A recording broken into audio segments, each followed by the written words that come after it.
Oh yeah, welcome back to Captain Coleslaw Outdoors with yours truly. And we're right back in that marshy eutrophic lake that we fished earlier here on the channel. In fact, I showed you that episode, a couple weeks ago, but this is literally 2 days later.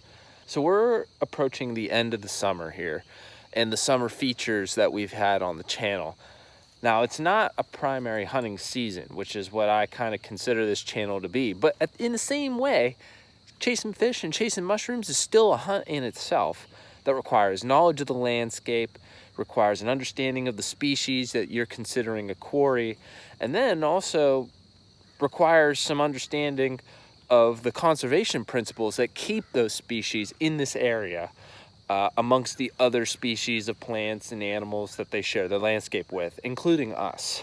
So I do genuinely hope that you love this lush green summer landscape that we've been able to share with you on the channel this summer. This is awesome stuff to be able to do. Anybody can get out and do the things that we're showing you here on the channel as long as you have a few little tools to help you out, land to play with, and the resources needed to make those things happen. And when I'm talking about resources, I'm talking about things like this: nature, clean, protected, wild spaces for life to exist. Every one of us has a right to the lands that I have shown you here on the channel, mainly because most of it is public land. This is a public wildlife sanctuary that you are allowed to fish and hunt on in this case, which is why I came back to this location. And this is a spot that I grew up fishing and hunting and really learning about nature just by being in it and asking questions.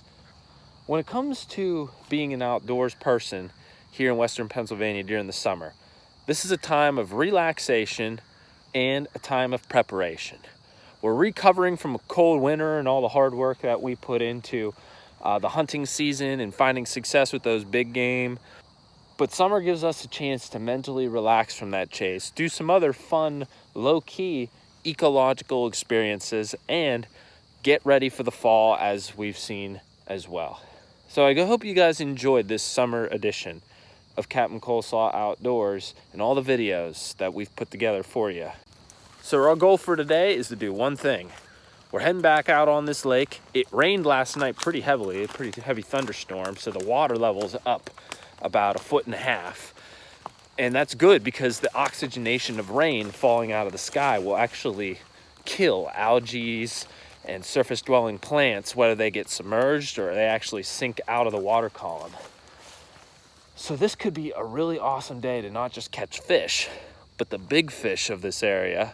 So our goal is simply take the kayak out, got the spinner bait like I caught that pike on earlier this summer. We're gonna throw big flashy baits, things that have a lot of vibrance and a lot of resonance in the water, and we're gonna try to catch something big for you.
Oh my.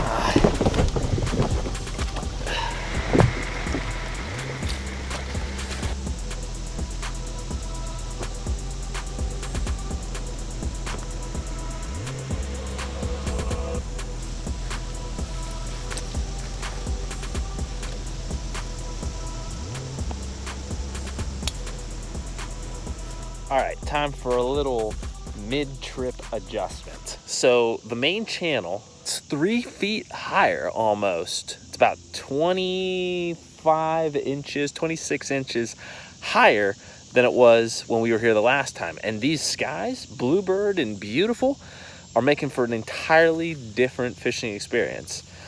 But this body of water, because of the flooding and the increase of water from those storms, it fills these, what I like to call ephemeral bays, which are bays that only temporarily fill up with water, depending on if the increase in the water level of the lake is rising. Now, these intermittent lakes that are found scattered along this floodplain, they fill up with water after the storm, but the bait fish move into them in order to feed on insects and seeds and plankton and algae that is otherwise inaccessible when the water level is down. So I'm looking out the water out here right now, and I'm seeing all kinds of minnows coming up on the surface with the high sun. Now, they're not going to stay there forever, but we're going to get out here on this bay, and we're going to try some of these backwater bays versus the main river, which is down this way. And we're going to see if we can't catch some fish in these bays versus out on the actual river lake itself.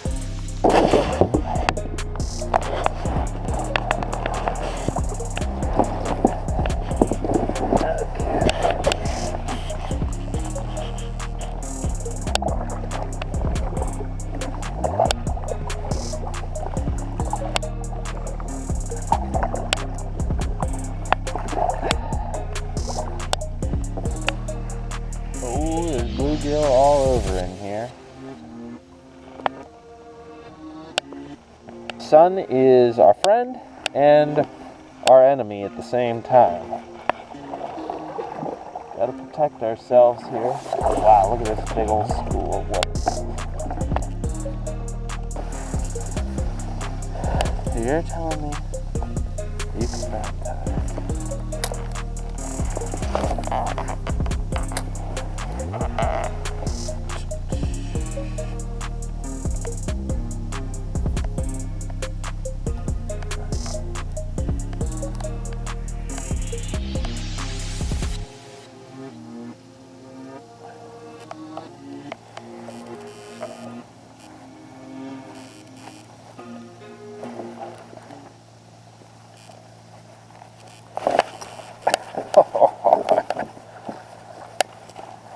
Well, we found the bass.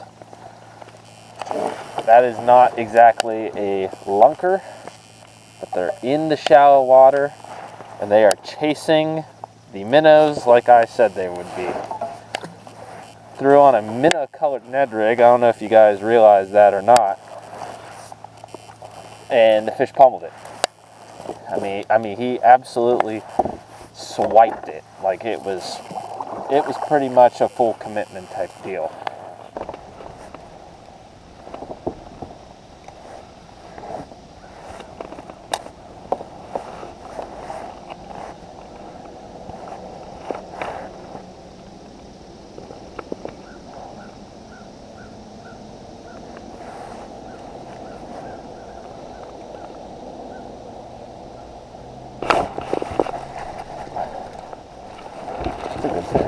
Look at this.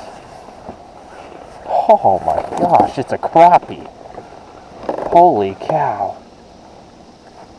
That is an awesome fish. Wow, wow, wow, wow, wow. This was not expected. So guys, this is a black crappie. And this is one of the most delicious fish you can catch. And it's a stud.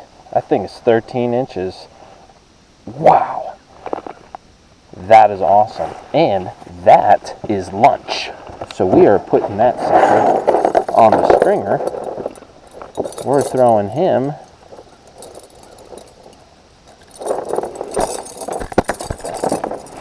in the water because that fish is coming home with us.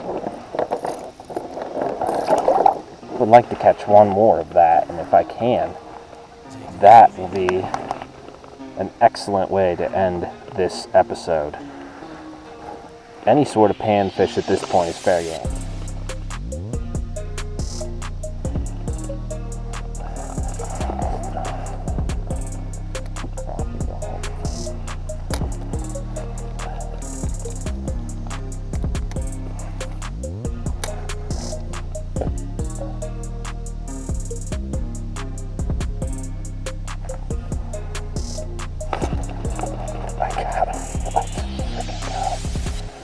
Nice.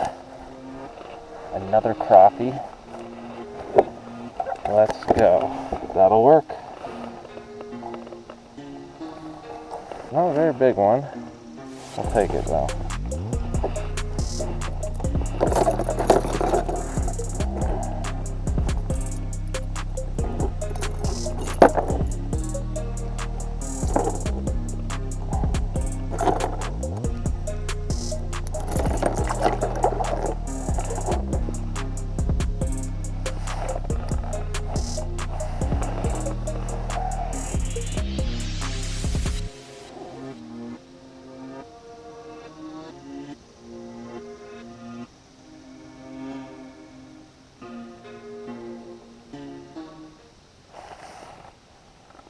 There's one.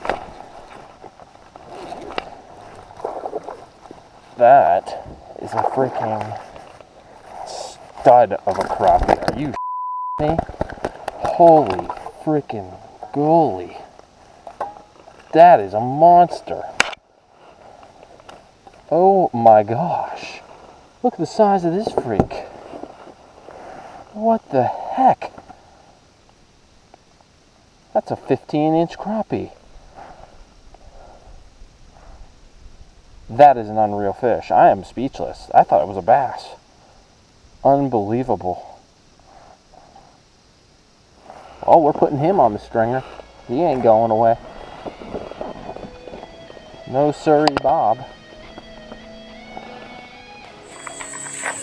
Well, I can't think of a better way to end the summer than with 3 nice and 1 gargantuan eater crappie off the kayak in this eutrophic water. We talk about it all the time that persistence and knowledge of the landscape is what caught these fish. And I would say honestly today that was emulated by both. We learned something. Fish weren't on the main river. The big sport fish like the bass and pike like we've caught out here before, they weren't having it today. But we moved into these bays back where there's stumps and timber, kind of like out on the main river. But the water was chalkier and we just changed our tactics. So this is a fantastic conclusion to the fishing stuff here on the channel. Crappie, kind of like the walleye we caught earlier this year, are one of the best eating freshwater fish you're gonna find in this area. So these 3 are coming home and I'm gonna show you how to prepare them for the dinner table. Otherwise though, let's pack up, get out of here, and move on to some new endeavors.